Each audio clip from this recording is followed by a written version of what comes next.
So if but how? But I'm coming. I'm not invalidate. What I'm saying is that can't they just leave the woman's picture there with the party logo, but we know that it's the running mate who's being voted for, because once you tamper with, because I feel like the problem will be once the thing comes out of the printing machine, anything you do to it could compromise it, because if there's even a dot somewhere, they could call it as a sport ballot, right? So maybe I agree with you. I agree with your scenario as well, but I'm saying that these are all scenarios, and the EC may want to begin engagement with the political parties, in my opinion. When we reach an agreement, then it no longer becomes unlawful.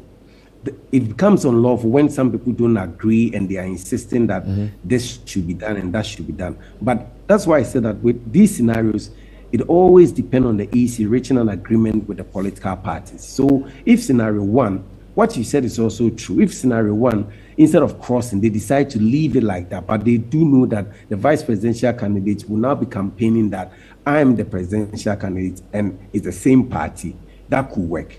The second scenario could be where they elect totally new person, and then he also gets a vice presidential candidate. We could maintain the same, of course, we can maintain the party logo remains, and then the deceased presidential candidate can also remain, and the person will also campaign. But where the party insists that we are not going to field any candidates, that's where it becomes complicated. So if the party says we are unable to pick a new candidate in 10 days, and we are unwilling or unable to use the running mate, this is where it becomes very murky, right? Yes, this is where it becomes murky, because then what it means is that we are no longer, I'm using the current scenario, we no longer have 13 presidential candidates and running mates. We now have 12. Now, if we have 12, what will happen is that we can also decide another 2 scenarios, which is that we can maintain the status quo and say that we are not going to touch that of number 3 because they are not in a contest. Again, the parties could agree that the EC could cancel number 3 with whatever ink.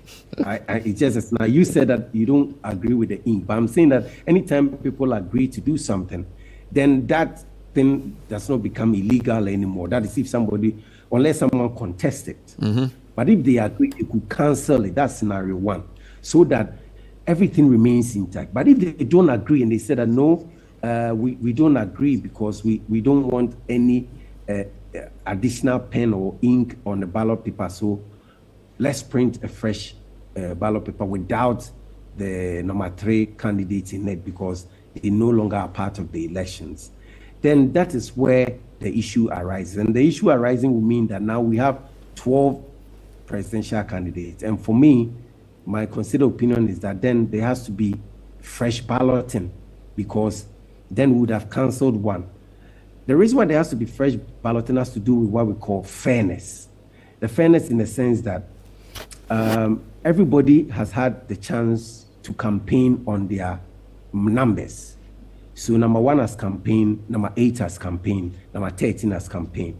Now, if you decide that, okay, I'm going to let number 1 remain constant, but I'm going to push those down to fill up the vacuum, then what it means is that you will be disadvantaging, the rest will be disadvantaged because their numbers now changes.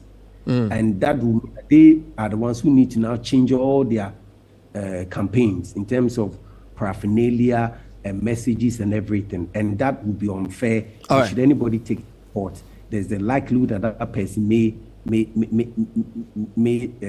get a good argument to make in court. So in that scenario, then we need to do a fresh balloting so that no one has an advantage. So if the last scenario happens, the Electoral Commission must necessarily hold fresh balloting to determine fresh position, but that would be so costly to the state.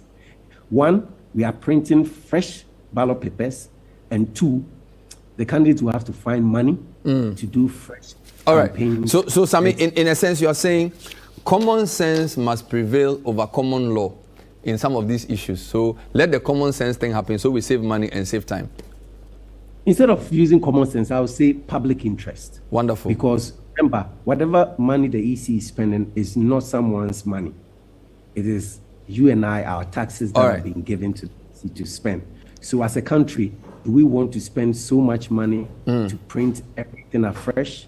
If people say that for peace to reign, democracy is expensive, so let's go for it, that is also a good thing. All right. But if people say that let's try and preserve money because we are in hard times and judge with the parties and come up with a good way forward, that's also a good one. My suggestion is that we should go for the one that is in the public interest.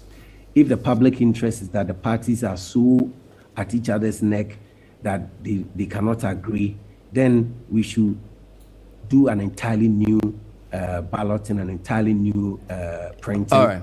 But if they could agree, then let your common sense argument prevail.